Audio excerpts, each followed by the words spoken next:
Welcome back to another debate between great minds. Today's question is simple, but difficult. Is suffering necessary? To explore this question, we bring together two of the most influential thinkers in history. One is a spiritual teacher from ancient India. The other is a radical philosopher from 19th century Europe. On one side, Siddhartha Gautama, known as the Buddha. He taught that suffering is a core part of human life. But he also believed it can be understood and eventually overcome. He speaks from the tradition of Buddhism, where the goal is not to dominate the world, but to wake up from illusion and let go of craving.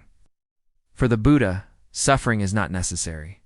It is a problem to be solved, a fire that can be extinguished through the right way of living. On the other side, Friedrich Nietzsche, a fierce critic of religion, morality, and comfort. He believed that suffering is not a problem, but a condition for greatness. That pain is not something to escape, but something to face, embrace, and even grow from. Nietzsche speaks from the standpoint of strength, of creation, and of life itself. For him, suffering is necessary. Without it, there is no growth, no depth, and no meaning. Two worldviews, two ways of living. One seeks peace through detachment. The other seeks power through struggle. But both agree that suffering is real and that how we face it defines who we become. In this conversation, they will each present their view. They'll respond to one another, challenge one another, and try to defend their understanding of suffering. This is not a casual talk. This is not about winning. It is about clarity. Each thinker will speak from the heart of their philosophy. Let the debate begin. Buddha, you may start. I will begin with what I discovered after many years of searching, thinking, and meditating. Life includes suffering. This is the truth I saw everywhere, in every kind of person. Rich or poor, old or young, all face suffering. It takes many forms. Pain, loss, fear, confusion, sickness, aging, death, even pleasure becomes suffering, because it does not last. We chase after things, and when they slip away, we suffer. Or we fear losing them, and that fear is suffering too. This is the first noble truth. Suffering exists. It is part of human life. The second noble truth is that suffering has a cause. The cause is craving.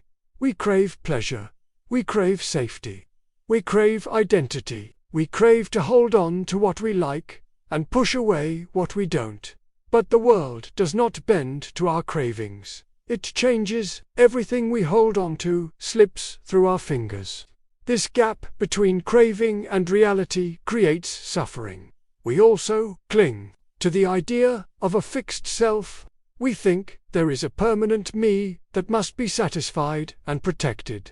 But when we look closely, we see that even the self is changing, just like everything else. We suffer because we do not accept this. The third noble truth is that suffering can end. When we stop clinging, when we let go of craving, suffering fades. We no longer ride the wave of pleasure and pain. We become free. The fourth noble truth is the path to that freedom. I call it the Eightfold Path. It is not a religion. It is not a dogma. It is a way to live. With right view, right intention, right speech, right action, right livelihood, right effort, right mindfulness, and right concentration. This path is not about escape. It is about understanding. It is not about avoiding life. It is about seeing it clearly. Suffering is not something to worship. It is not a teacher. It is a signal that something is wrong. We do not become wise by clinging to pain. We become wise by seeing why it happens, and walking a path that leads away from it. Some say that suffering makes us strong, but strength that depends on pain is still trapped in the cycle. Real strength is not the power to endure more suffering. It is the freedom from needing to suffer at all. I do not teach comfort, I teach awakening, and awakening means seeing things as they are, impermanent, changing, interconnected. When we see this, craving weakens, fear weakens, the self softens, and the mind becomes still. You ask if suffering is necessary. I say, no. It is common, yes, but it is not necessary. It arises from causes, and those causes can be ended. This is not belief. It is what I found through experience. Freedom is not far. It is here when we stop grasping. Peace is not a dream. It is the nature of a mind that is no longer pulled by desire. This is what I have to say. You speak of suffering as a problem. I do not. I speak of it as a condition of life itself. The world is not built to please us. It is not a temple. It is not a safe place. It is chaos. It is struggle. It is raw, indifferent power. And it is beautiful too. Live is to suffer. But the question is not how to escape it. The question is whether we can become worthy of it. You say suffering comes from craving. I say craving is life. To want, to strive, to hunger. This is the sign that we are alive. I do not wish to kill desire. I wish to grow it into something strong, something great. There is no art without suffering, no music, no strength, no creation, no real joy. Everything meaningful in life comes from the tension between what is and what could be, and that tension is suffering. You want to end suffering, but I ask, what kind of person do we become without it? Comfortable, calm, empty. I do not admire calmness. I admire intensity. Fire, overcoming. What doesn't kill me makes me stronger. This is not just a phrase, it is a challenge. Every pain, every failure, every heartbreak, these are the tools by which a person becomes deeper, not in spite of suffering, but because of it. You call suffering a signal, I call it a forge. You want to extinguish the flame. I want to become it. The world is not built for peace. The world is built for growth, and growth is painful. Muscles grow by tearing. Ideas grow by struggle. Souls grow by facing what they fear most. Do not preach to me about detachment. I want to feel. I want to rise and fall and rise again. I want the full taste of existence, the bitterness and the sweetness. I want to say yes to life, not avoid it. You fear the self. I embrace it, not as something fixed, but as something that can be shaped, molded, hardened through fire. There is no final peace. There is only becoming, and becoming is never painless. Suffering is not something to be removed. It is something to be used, to build strength, to build depth, to build character. Those who try to eliminate suffering eliminate the very thing that gives life its weight, its shape, its edge. You ask if suffering is necessary. I say it is more than necessary. It is sacred. It is the root of all greatness. That is what I believe. You speak with strength, but you are not free. You say suffering is sacred. You say it shapes you. But what I see is that you are still holding on. You cling to your pain. You turn it into meaning, but it still controls you. This is not freedom. This is pride.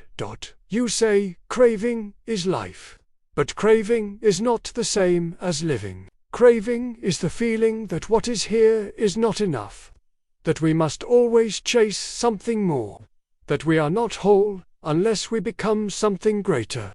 This restlessness creates suffering. You say you want to become, but becoming never ends. You will never be satisfied. You will climb one mountain only to find another. Always becoming, never resting, never arriving, always in motion. This is not power. This is thirst. You believe suffering builds character, but character is still part of the self. And the self is a process, not a solid thing. You build yourself, yes, but what are you building on? A name? A story? A feeling? All of it changes. All of it slips away. When you suffer, do you ask where it comes from? Do you ask what causes it? Or do you simply endure it, hoping it will make you stronger? I do not call for escape. I call for understanding. I do not say avoid life. I say see it clearly. You admire struggle, but struggle can come from blindness. The mind fights what it cannot accept. The heart resists what it does not understand. In that resistance, suffering grows. But when we see things as they are, that everything changes, that nothing is fixed, that even the self is not a solid object, then we begin to loosen our grip. And with that loosening comes peace. You want fire, but fire burns. You want depth, but even the ocean has a still floor. You want to say yes to life, but life is not just intensity, it is also silence. It is also simplicity. It is also the joy of nothing to prove. I have seen kings, warriors, and wise men. I have seen them crave greatness. I have seen them suffer. I do not judge them. But I saw that they did not find peace. They climbed many mountains, but their minds were never still. You say, I run from life. But I say, you run from stillness. You say, suffering makes us worthy. I say, worth is not something we need to earn. We are already whole once we stop clinging. You want to become the flame. I say, become the sky. This is not weakness. This is the end of resistance. This is the end of suffering.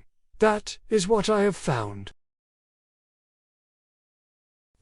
You speak of peace. I hear surrender. You speak of letting go. I see the loss of fire.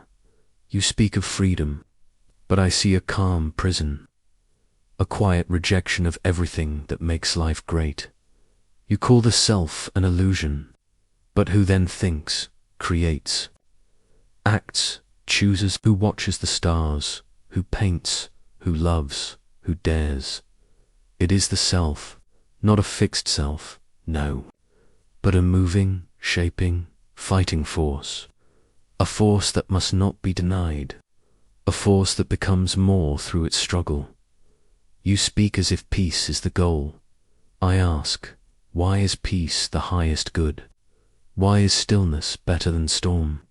Why should a man aim to dissolve himself like a drop in the ocean when he could become a wave? You say craving causes suffering.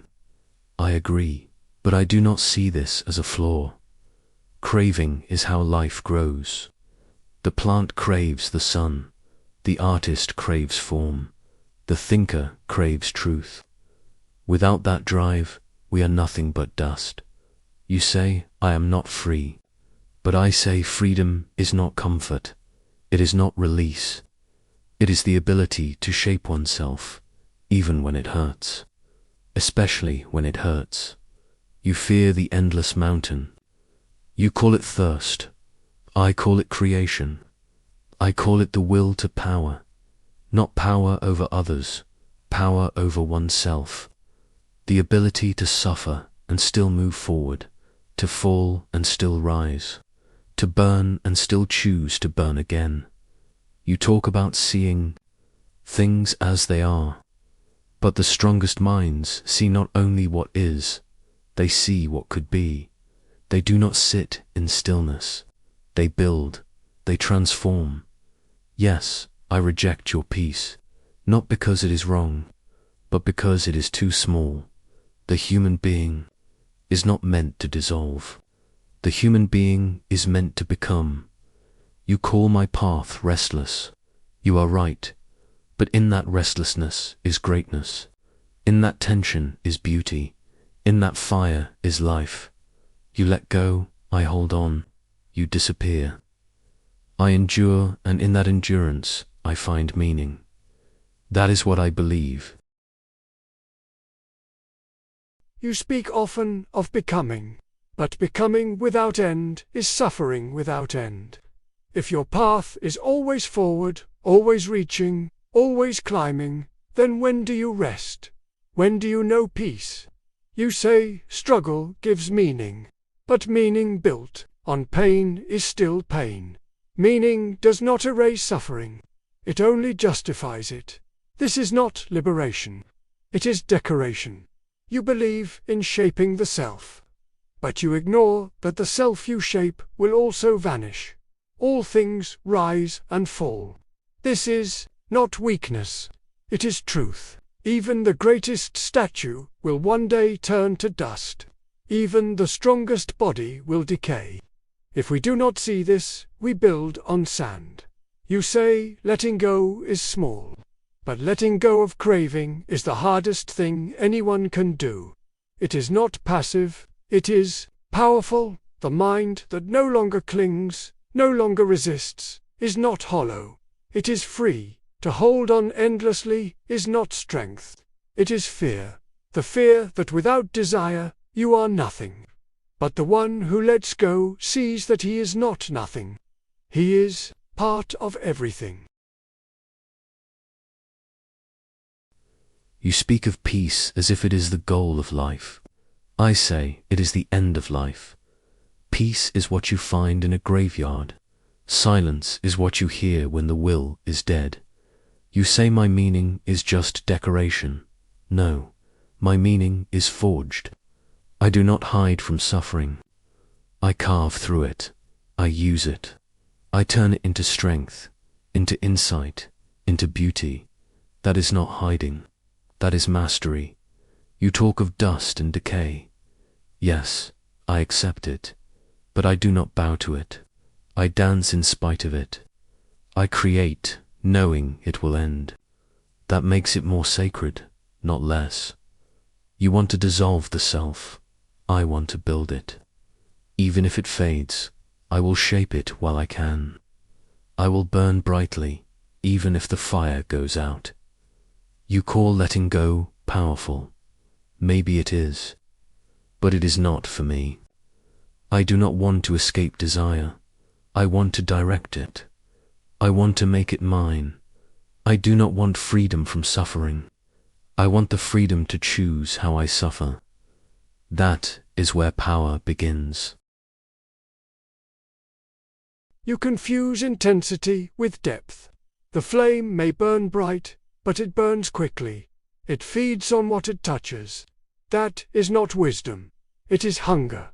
You speak of choosing how you suffer. But why choose suffering at all? Why treat it as sacred? Why not understand it, uproot it, end it? You call peace death, but peace is not the absence of life. It is the absence of resistance. It is the mind that does not push, does not pull, does not shake in the wind. This does not make us less alive. It makes us more aware. When you no longer chase or flee, you begin to see clearly. You begin to understand what is real. Craving turns the world into a battlefield. Letting go turns it into a path. You speak as if awareness is enough, but awareness without action is emptiness. Clarity without force is stillness without shape. You stand still and call it truth. I move and call it life. You do not want the battlefield. I say life is the battlefield, not just with others, but within the self. The one who never fights, never knows his strength. You teach the end of suffering. I teach transformation through it. You teach peace. I teach power. You want to be still. I want to be awake and burning. Let others seek the quiet. I will take the storm. You speak of power, but what kind of power ignores compassion? When you build yourself through suffering, do you see the suffering of others, or do you call their pain weakness? True strength is not domination, it is understanding. The one who sees his own suffering clearly begins to see the pain of others. And from that seeing, compassion grows. Compassion is not softness, it is clarity.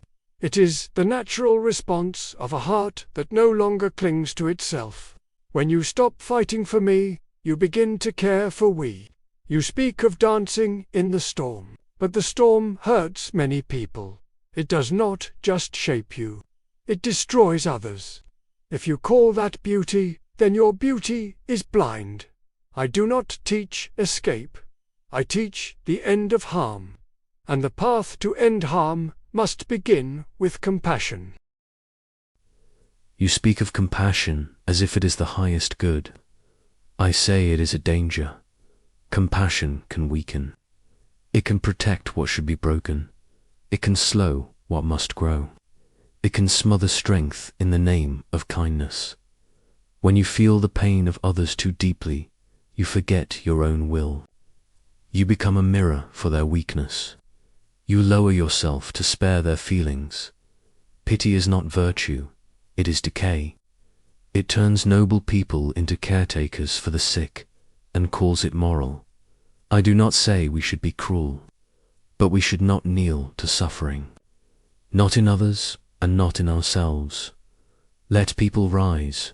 Let them face the pain that teaches. Let them climb. Not all will make it, but that is life. We do not serve each other by removing the fire. We serve by building people who can stand in it. You mistake compassion for rescue. I do not rescue anyone. I simply see them. When we are lost in self, we judge others. We divide the world into strong and weak, winners and losers. But when the mind is still, we see clearly. And in that clarity, compassion arises without effort, not to control, not to interfere, but to care. Compassion is not about lowering ourselves. It is about rising beyond self and other. You speak of fire, but fire without wisdom burns out quickly. The world is full of people chasing power, and the result is more pain, more conflict, more blindness. Power without compassion is just another form of craving. Compassion is not decay, it is balance. Balance is a word for people who fear extremes. You say the world is full of people chasing power. I say the world is full of people afraid to claim it. I agree that not all power is wise, but that does not mean we should reject power. It means we must learn how to wield it, not through pity, but through discipline, through struggle, through courage. You want to remove suffering to end harm, but some harms teach, some pain wakes us up, some darkness is necessary for light to matter. You speak of clarity, I speak of meaning. Meaning is not found by sitting still. It is found in action, in conflict, in rising after a fall. I do not need to dissolve the self. I need to strengthen it, not for cruelty, but for creation. You believe life must be affirmed. I understand. But what is it that you affirm? This body, it ages. This mind, it changes. The pleasures you seek do not last. The moments you love pass away. Even the self you defend is not solid. It is only a stream of conditions, always moving, never the same. To affirm life as it is, not as we want it, we must first see clearly. That is where I begin. I do not transcend life to escape it. I transcend illusion. The illusion that this world will satisfy our endless hunger. The illusion that more power, more becoming, more struggle will bring peace. It never does. You call for intensity. I see how it burns. You call for meaning. I see how it collapses. What we affirm one day, we grieve the next. What we fight for today, we lose tomorrow. And so I do not cling to this world. I do not run from it either. I sit with it. I see it, and in that seeing, something shifts. There is a peace that comes not from victory, but from release. A joy that does not depend on outcomes, a freedom that needs nothing to prove itself. That, to me, is the highest way to live. You see change and call it a reason to let go. I see the same and call it a reason to hold tighter. Life moves, yes. It fades, yes. So what? That is not a reason to retreat. That is the very reason to dive in, to grip it fully, to live with open eyes and clenched teeth. If nothing lasts, then all the more reason to shape it while we can, to create, to destroy, to climb, to crash, but always to choose. You dissolve the self. I affirm it. I know it's unstable, but that's what makes it mine. I am not a fixed being. I am a becoming. You transcend life. I say, become worthy of it, not by walking away, but by transforming it, by saying yes to everything, even the pain, even the absurdity, suffering, good. Let it come. If it breaks me, let me rebuild. If it mocks me, let me laugh. I will not kneel. I will not fade. I will not watch the world from a distance and call that wisdom. I am not here to be free from life. I am here to say yes to it, fiercely, entirely. Many speak of freedom. Few understand it. Most think freedom means doing what one wants. But desires pull us in every direction. We chase one thing today, another tomorrow. Always reaching, always restless. That is not freedom. That is bondage. Freedom begins when craving ends. It is not about having everything. It is about needing nothing. When the mind no longer clings to pleasure, to pain, to praise, to blame, then it is still. Not dull, not numb. Alive, clear, balanced. That kind of freedom cannot be given or taken. It is not dependent on the world. It is not shaken by success or failure. You can walk through noise and remain silent. Walk through hunger and remain at peace. Walk through death and remain unafraid. That is true liberation. To be free is not to follow every desire, but to be untouched by desire. No, that is not freedom. That is withdrawal. To live without desire is to live without direction, without danger, without fire. You reduce freedom to stillness. I raise it to command. Freedom is not escape from craving. It is mastery of it. Desire is not the enemy. It is the engine. The question is not whether you crave, but whether you rule your craving or let it rule you. A strong will shapes desire like a sculptor shapes clay. It does not erase it. It does not fear it. It does not deny the hunger. It directs it toward creation, struggle, expression. You speak of peace. I speak of tension. The tension of being alive, of reaching, of daring to want more, even when it hurts. I do not want a calm mind. I want a free one. And a free mind chooses its chains. It says yes to burden, yes to risk, yes to becoming. Freedom is not emptiness. It is power. Power built on craving cannot last. Even if you master desire today, new ones will rise tomorrow. The thirst always returns. That is its nature. You say the strong will shapes it. But how long can you fight your own mind before it breaks you? Even if you win, what have you won? A mountain of achievements that vanish, a name that fades, a self that dissolves at death. You build a kingdom in a burning house. I do not reject desire because I fear it. I leave it behind because I have seen. Through it there is a joy deeper than craving, a clarity untouched by gain or loss. When you stop chasing, you begin to see what was always here. You call it emptiness. I call it freedom. And I call it surrender. You want a peace that comes from giving up the fight. I want a joy that comes from charging into it. If desire returns, then let it return. Let it roar. Let it stretch me beyond myself. That is life. That is growth. That is how new things are born. You see craving as a cycle. I see it as a ladder. Yes, we rise, we fall, we rise again. But in that movement, we become more than we were. Even in collapse, there is transformation. Even in defeat, there is learning. Freedom is not about avoiding the fall. It is about rising after it. You say, I build in a burning house. That may be true, but I will build anyway.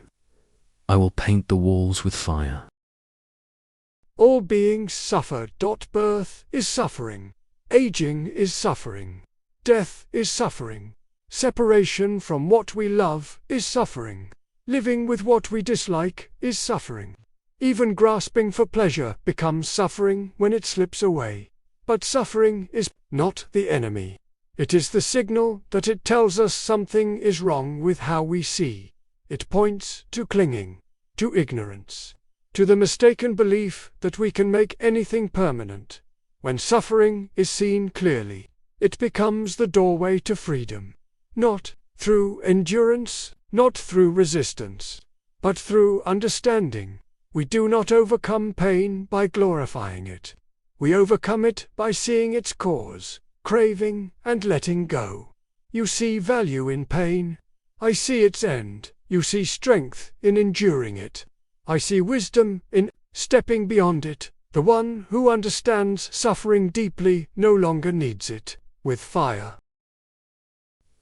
You speak of ending suffering as if that were the goal of life. I disagree completely. Suffering is not a flaw. It is a forge. Nothing worth becoming comes without pain. Nothing true in us is born without pressure, without doubt, without fire, too. Reject suffering is to reject the very conditions that shape depth, character, greatness. Do not ask for the absence of pain. Ask whether the pain you carry is worthy of you. I do not want to be free from suffering.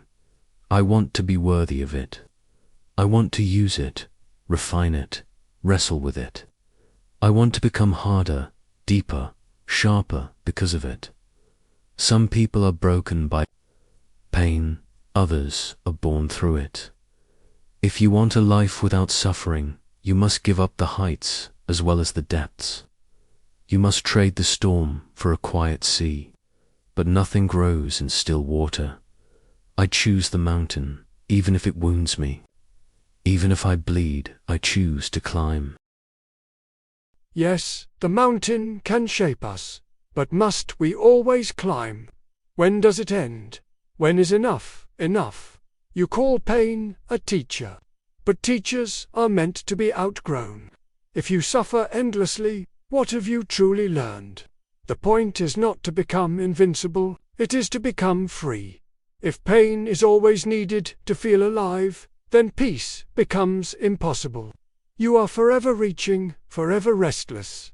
I teach not the rejection of life, but the ending of unnecessary suffering. The fire you admire consumes many. It burns those who chase glory. It burns those who cling to pride. It burns those who cannot sit still. I do not fear the fire. I have walked through it. And on the other side, there is silence. Not empty, full. Not numb, clear. A still mind sees the world without distortion. That clarity is greater than any strength. You call it stillness. I still hear surrender. If pain is your teacher, then let it keep teaching. Let it grow harder. Let it push further. Do not outgrow it, outmatch it, what you call unnecessary suffering. I call the cost of depth. Yes, it burns, but from that fire come new forms, new values, new selves. And that, to me, is the highest thing. Not to escape, but to transform. Not to let go, but to rise with scars. The soul is not something to soothe. It is something to shape. If it breaks, good. Let it rebuild itself stronger. That is the rhythm of becoming. You look for the end of the road. I say, let the road go on forever. What you call the self, that voice, that image, that memory of I, is not fixed. It is not a single thing. It is a stream, made of parts. Feeling, thought, memory, desire, none of them last, and none of them are truly you. When the body dies, these parts fall away. The illusion ends. The craving that held them together dissolves, and with it, the suffering that came from clinging to them. We fear death, because we think we are something solid. We fear that this self will end. But the wise see that there was never a fixed self to begin with, only change. Only conditions, rising and falling. When you see this clearly, death no longer threatens you. What dies is the appearance, not the truth. You think letting go of the self is loss. I say it is freedom. Freedom from fear, from pride, from the endless need to prove you exist. To believe in a permanent self is to carry a heavy weight through life. To know the self is empty is to walk lightly, to live freely, to die without regret. And when the fire of craving is extinguished, there is no rebirth, no return, no repetition, only peace. You dissolve the self to escape fear. I face the fear and make it my ally. This self, this voice that says I am, it is not an illusion to me. It is a flame, shifting, yes, changing, of course. But it is real because I shape it, I make it, I choose it. You say it's just parts. Fine, then let those parts burn bright. Let them clash, collide, evolve, and out of that chaos, let something fierce emerge. I will not abandon the self just because it is fragile. That makes it more precious, more urgent, more worthy of effort and death. Yes, death is coming. All things fall. So what? That is not an argument for disappearance. That is a call to live with more power, more intensity, more style. If I vanish tomorrow, I want my echo to ring. I want my form to leave a mark.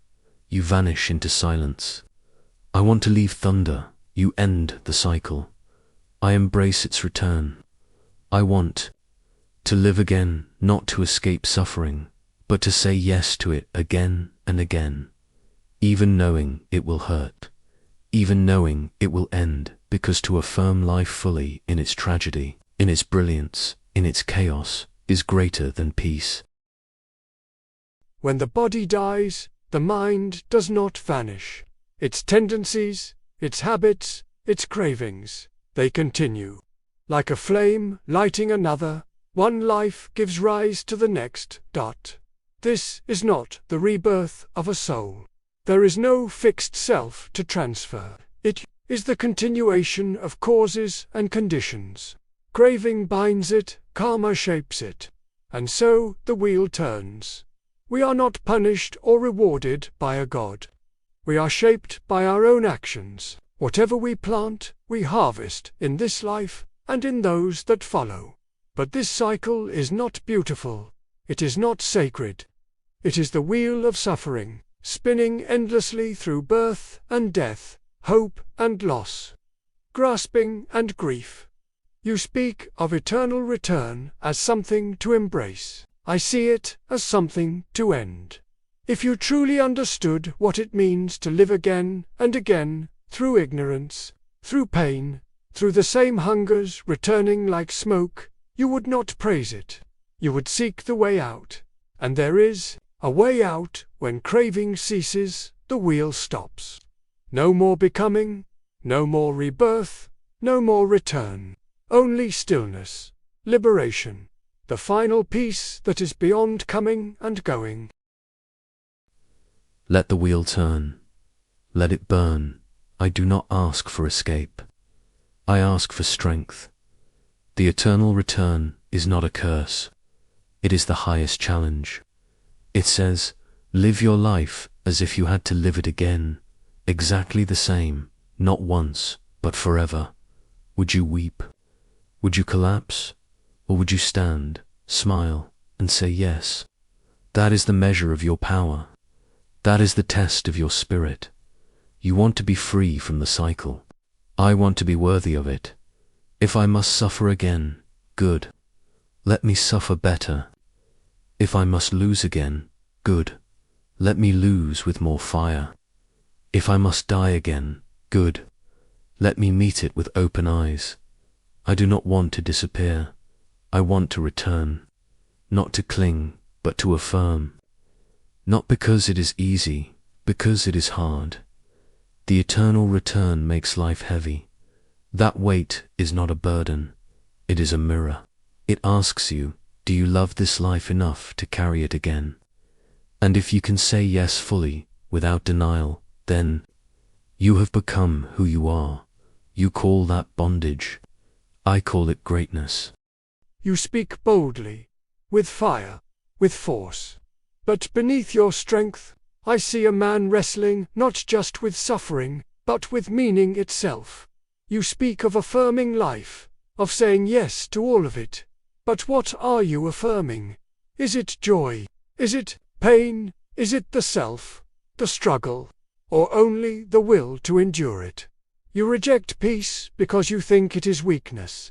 But have you truly sat in silence, without a future to chase, without a name to protect?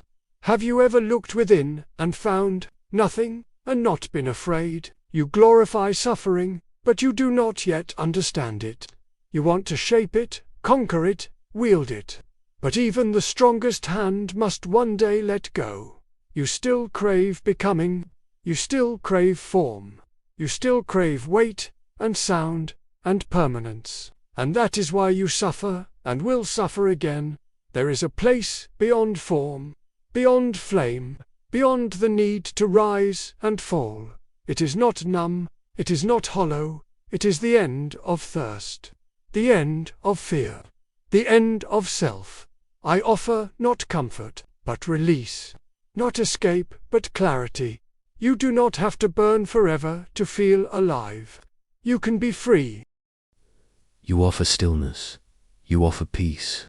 You offer release from all becoming. But I say this clearly. I do not want your peace. I do not want the end of self. I do not want the end of will. I do not want the end of fire. I do not want to dissolve into some quiet beyond. I want to exist, even if it breaks me. I want to choose, even if it hurts. I want to rise, even if I fall again. You look at me and see clinging. I look at you and see renunciation turned into denial. You want to transcend life. I want to deepen it. You want to stop the wheel. I want to press into it until it bends to my shape. You say there is something beyond all of this. Maybe, but I do not care. I was not born to leave. I was born to create, to overcome, to will. I will not trade the storm for stillness. I will not trade blood for silence.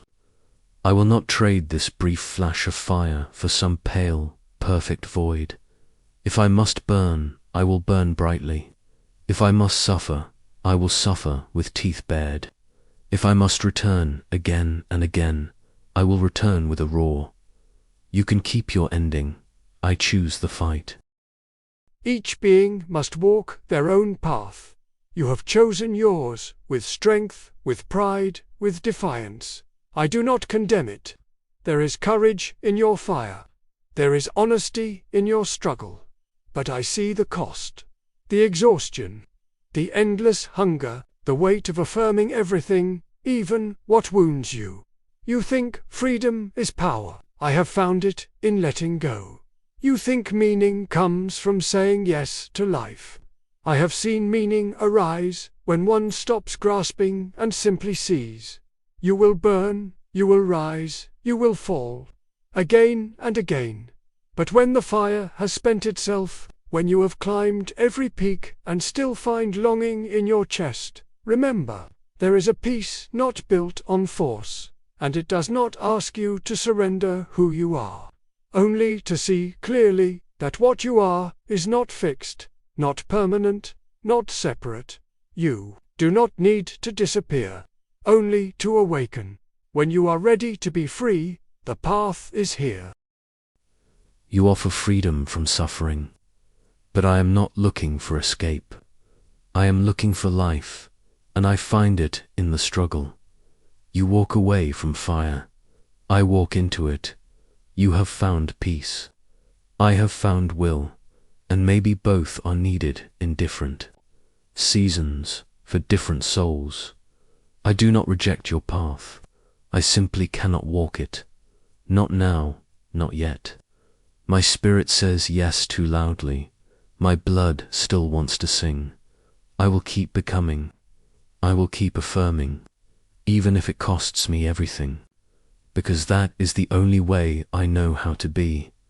And if I return, if I must live it all again, then I will face it with open eyes and say again, yes, let the suffering come, let the joy pass, let the wheel turn. I will be there, not to escape it, not to end it, but to become what I was meant to become, again and again and again. That, for me, is freedom.